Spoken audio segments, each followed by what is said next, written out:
Well, I've got a Samsung fridge here and it's done well for us, but the last few months it's been giving off a funky smell, kind of like there's a bunch of mold in the drip tray.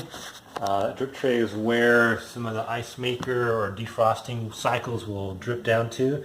What should happen in there is that when the compressor runs, it should heat that up and evaporate that out with a fan on top. But if it doesn't do it quickly enough, I think and it collects dust back in there, I think what it's going to end up doing is growing some mold. And I think that's what we're smelling.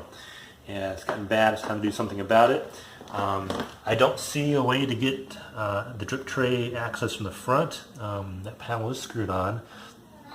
That seems to be one option in some fridges. There's a second fridge, which is or second option, which involves going around the back, taking off a panel and looking back there. So let me show you what I've learned from this experience, and it may help you out. Looking at the back of the fridge, and down on the bottom here is a panel with the vent holes cut in it.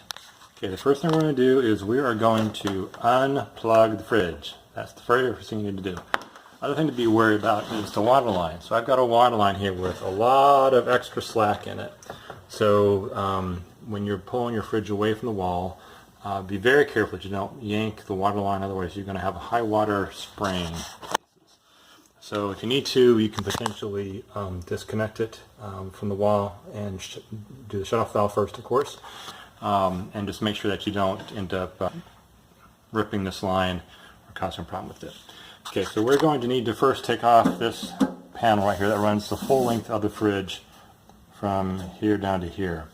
There's a number of screws that are going to be required for this. There's one here, one here, one here, here, there.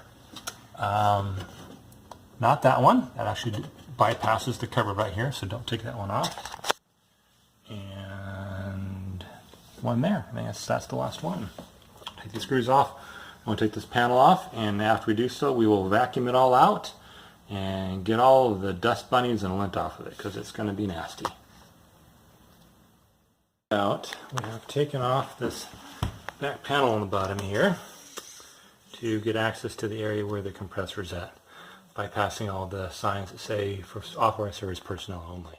We're here with a regular blow valve on it, and set it on a low PSI with the regulator, so it's not going full force, but at a regulated about 30 or so PSI, I was able to basically blow out the dust off the coils here out of space. There's some vents back in there that also were just full of lint.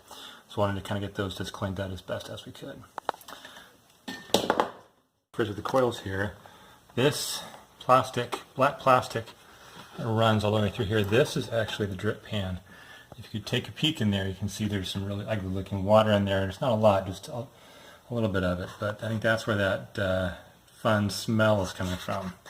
So I see there's a pipe right here, there's a pipe right here that basically drip down into this tray, and that's where the water is going to collect at. So that, the bottom of that tray is where we need to get it cleaned out. Due to Samsung's infinite wisdom here, this is a completely unremovable tray, at least for amateurs like myself, so we're not going to be able to get the tray out. So we're going to have to clean it in place. With this tray sitting down low, with the coil sitting down, actually they hang down over the top of the tray. It is really difficult. I can't even really get my fingers in at all. So the challenge is how we're going to get this clean. So here's the idea I come up with. I happen to have a tool, I call it a grabber tool. Basically you squish the side, and on this side you can see the handles and stuff will come out. So what I'm going to do is I'm going to grab just a regular good old Clorox bleach towelette, and we're going to grab it onto the end of this and then drag it around inside and see if we can get it cleaned up. This towel here, I'm just going to grab it, give it just get a good grip on it, and just kind of stuff it in here, and very carefully, don't be pushing around this stuff. I'm just going to slide it in here. This whole thing is very bendy, so I'm just going to kind of very gently slide it back and forth in here, and use it just to kind of scrub up the bottom of this pan as I can reach. Again, being very gentle. There are pressure lines from the compressor going through here, so we don't want to push on anything. Just very gently slide. Gently, gently, gently. We'll pull it out. Look at all that nasty goop on there. That's what we want to be getting out. And with the Clorox in there, hopefully that'll give it a little bit of a bacteria, virus control, and kind of killing off some of those nasties that are in there for the future time period as that nice Clorox stuff dries in there. Get as much coverage as possible. Looks like you start off from the right side over here and go low, and you can just reach all the way into that far corner. And again, very gently be dragging it back and forth, scrubbing the bottom of this black plastic tray to get it as clean as possible. Then get under this little line right here, this coolant line. You can see it right there below it. You're just trying to reach all the way back and forth, back and forth, back and forth, scrubbing and all that nasty's out of there.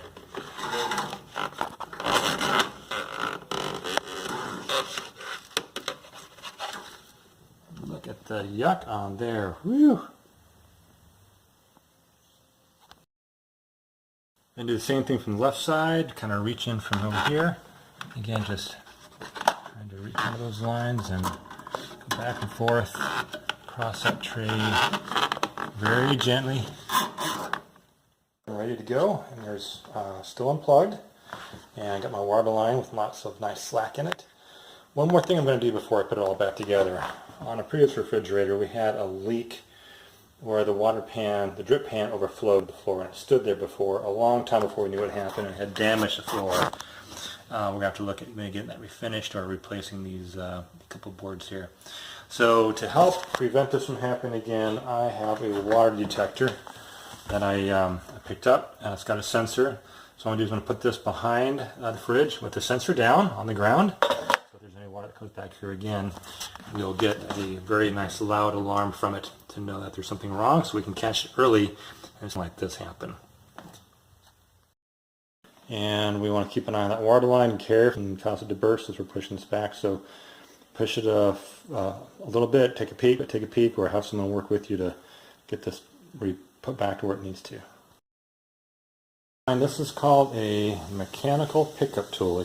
I got this at Sears a few years back. You also find them maybe at our local hardware store, and I do have them on Amazon. Mechanical pickup tool or a grabber tool. There's my water detector with the lines going back, and we're plugged in, and I hope this helps to explain what I discovered, at least what I figured out on how to do it. In the front of the fridge, this particular grill right here is got screws holding it in, so it does not come apart there. So I don't think that drip tray is there, because I think some fridges do have it on the front. This is not one of them. So if yours is like mine, hopefully this will give you some ideas on how you can clean it out without having to incur too much cost with it, and best of luck to you.